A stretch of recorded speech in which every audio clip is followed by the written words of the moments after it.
Hello কৃষক, আসসালামু আলাইকুম। আমরা আজকে ওয়ালাইকুম একটি আসসালাম। হচ্ছে কুল বাগানে দাঁড়িয়ে রয়েছি। আমাদের সাথে রয়েছেন একজন হচ্ছে কৃষক ভাই। আজকে আমরা এই কুল চাষ সম্পর্কে আমরা একটু দর্শকদের জানাবো হ্যাঁ, ভাই। হ্যাঁ, ইনশাআল্লাহ বলেন। প্রথমে একটু জেনে নিই কেমন আছেন আপনি? ইনশাআল্লাহ আলহামদুলিল্লাহ ভালো আছি ভাই। যাক, আপনি ভালো আছেন ভাই? আলহামদুলিল্লাহ। আপনার কি কুলের জাত এটা? হ্যাঁ, এটা হলো আপনার হলো থাইল্যান্ডের থাই জাতের কুল। থাই জাতের কুল, হুম। থাই আপেল কুল, তাই না? থাই আপেল কল, হ্যাঁ। আচ্ছা, কেউ কেউ বলে ভারত সুন্দরী, কেউ কেউ বলে থাই ভাই আপেল। এটা মনে করেন যে ভারত সুন্দরী এক এলাকায় এক নাম দিয়ে চলছে আর কি এটা। আচ্ছা, অরিজিনালি এটা হলো থাইল্যান্ডের থাই কুল। থাই কুল। হুম। আচ্ছা, কতটুকু আপনার কুল চাষ করছেন? এটা হলো আপনার হলো 33 শতাংশের মানে 1 বিঘা। আজকে আমরা একটু কুলের একটু পরিচর্যা নিয়ে কথা বলবো। ইনশাআল্লাহ বলেন। কয়টা চারা রোপণ করেছেন আপনি এখানে? ভাই আপনার হলো এই ভিডিও হলো 220টা মতো চারা গেছে আর কি। ২টা ২০, 220 ২২০, 220 ২২০টা। সেক্ষেত্রে আপনি দূরত্ব কেমন রাখছেন? 5/6। ৫/৬। হুম। আচ্ছা, এবার একটু আমাদের বলেন, কুল চাষ সাধারণত করতে হলে কি কি বিষয় খেয়াল রাখতে হয়?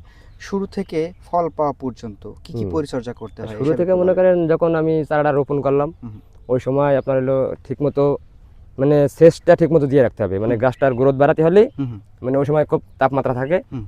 মানে সেচ এবং ওষুধটা ঠিকমতো দিয়ে মানে স্প্রেটা ঠিকমতো দিয়ে রাখতে হবে। আচ্ছা, এই হলো আচ্ছা, মেন জিনিস। আচ্ছা। আর দেখা যায় আপনার সপ্তাহ কি 15 দিন পর পর হুম, সেচের পাশাপাশি সার, কিছু রাসায়নিক সার দিতে হবে, হুম, বুঝলেন? হুম, তার সাথে কিছু জৈব সার দিলে আর বেশি ভালো হয়। হুম, গাছটার গ্রোথ আরও বাড়বে। হুম। এই এই মনে করেন যে যতটুকু পরিচর্যা করবে তার গাছের গ্রোথ তত বাড়বে, আচ্ছা, বুঝলেন? আর এই ফলনও বেশি চারা, পাবে। হ্যাঁ, চারা রোপণের সময় আপনারা কি গর্ত করে ওই গর্তের মধ্যে কি কোনো সার বা কোনো সার কিছু দিতে দেন? পারলে বেশি ভালো। মনে হুম, করেন যদি কিছু রাসায়নিক সার এবং জৈব সার সাথে মিক্স করে লাগাই, হুম, মানে গাছের গ্রোথটা বাড়বে, হুম। মালও বেশি পাওয়া যাবে, এই আর আচ্ছা, কি। আচ্ছা। এখন এই যে ধরেন চারা রোপণ হুম করলাম, হুম। কোন সময়ে চারা রোপণ করতে হয়? চারাটা মনে করেন যদি বাংলায় বলি, আপনার হলো চৈত থেকে বৈশাখ মাসের দিকে লাগালে, হুম, মানে সময় রোদের তাপমাত্রা বেশি থাকে, হুম, ওই সময় গাছটার গ্রোথও খুব দ্রুত বাড়ে। হুম। মানে ওই সময় লাগালে আমরা ওই সময় বেশিরভাগ লাগাই, আচ্ছা, বুঝেছেন? হুম, আমি তো আজকে থেকে মনে করেন 15 বছর আগ থেকে বাগান শুরু করেছি। আচ্ছা।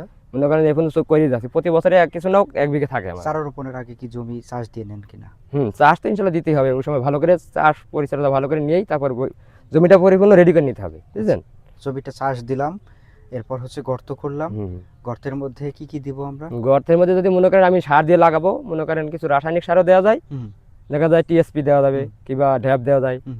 তার সাথে কিছু আপনার মনে করেন যে ফ্রটন আছে। ফুরাটান দিতে হবে হ্যাঁ, যাতে আবার শিকড় হলো টিকড় নষ্ট না হয়। আপনার রিজেন্ট আছে। হুম, হুম, ওগুলো দিয়ে নিলে শিকড়টা কাটবে না, নষ্ট হবে না। হুম, এবং আপনার হলো জৈব সার তার সাথে যদি মিক্স করে লাগান যায়, হুম। গাছটা খুব দ্রুত বাড়বে, বুঝলেন? আচ্ছা, আচ্ছা, আর আচ্ছা। গাছ দিয়ে হলো আপনার ফলন, হ্যাঁ। বুঝলেন? গাছটার গ্রোথ যত বাড়বে তত মালও আপনি বেশি পাবেন। এবার চারা রোপণ হয়ে গেল। হুম আমরা গাছ বুঝে তারপর হচ্ছে সেচ সার দিব, হুম হুম। এরকম তাই না? হ্যাঁ। এখন এই যে ফুল আসার আগ মুহূর্তে কোনো সেরকম কোনো ট্রিটমেন্ট আছে নাকি কুল ফুল চাষে? আসার আগ দিয়ে মনে করেন যে আপনার ট্রিটমেন্টটা ভালো করে দিতে হবে। ওই সময় হলো আপনার গাছের দেখতে হবে যে পাতা, এই কিছু গাছে যে পাতা খেয়ে ফেলে না, হুম, হুম, হুম, এই পাতাটা যেন পোকায় না খায়, ওই সময় ওষুধটা ঠিকমতো দিয়ে রাখতে হবে। এবং হুম, আপনার ছত্রাকনাশক ওষুধ দিলে ফুল টেকানোর জন্য, হুম, ফুলটা পচে যায়, হুম। ওই ফুল টেকানোর জন্য ছত্রাকনাশক ওষুধটা বেশি ব্যবহার করতে কত হয়। মাস বয়স হলে, গাছের বয়স কত মাস হলে গাছের বয়স আপনার 4 থেকে 5 মাস বয়স হলে। তখন ফুল ফল এসে যায়? হুম। আর আচ্ছা, গাছ আমাদের হলো এই গাছের লাগানোর থেকে শুরু পর্যন্ত 8 থেকে 9 মাসের মধ্যে মাল মানে ভাঙা যায়। ভাঙা যায়, মানে শেষ পর্যায়ে চলে যায়। এখন আপনার যেরকম অবস্থা দেখছি, হুম। এখন কি আর কোনো পরিচর্যা আছে? হ্যাঁ, এখনো পরিচর্যা আছে। এখন মানে তেমন বেশি নাই। এখন সেচ এবং পাশাপাশি রাসায়নিক কিছু আপনার টিএসপি ও সার কিছু দিতে হবে। আর হলো আপনার স্প্রেটা ঠিকমতো দিয়ে রাখতে হবে। আপনার বাগানে তো আমরা বেশ ভালো ফলন দেখছি। হ্যাঁ, ইনশাআল্লাহ ভালো ফলন বলতে এবছরে আপনার হলো আকাশ বৃষ্টির জন্যই হুম, মানে সবার বাগানে ফেরামেটা আসেনি। হুম, আমার জমিটা একটু ড্যাঙা জমি, হুম, এবং স্প্রেও ভালো দিয়েছি। হুম। এজন্য দেখা যাচ্ছে ইনশাআল্লাহ ভালোই দাঁড়িয়ে আছে, বুঝছেন? আচ্ছা, কেমন আশা করছেন গাছ প্রতি?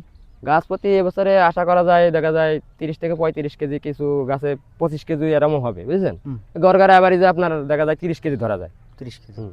আর হ্যাঁ। এবছরের দাম কেমন থাকছে কুলের? দাম আপনার এখন বর্তমান আছে 130 থেকে 35 টাকা কেজি পাইকারি চলছে, বুঝেছেন? আচ্ছা, আপনার আশা করা যায় সেরকম একটা কমবে না। কমবে না। না।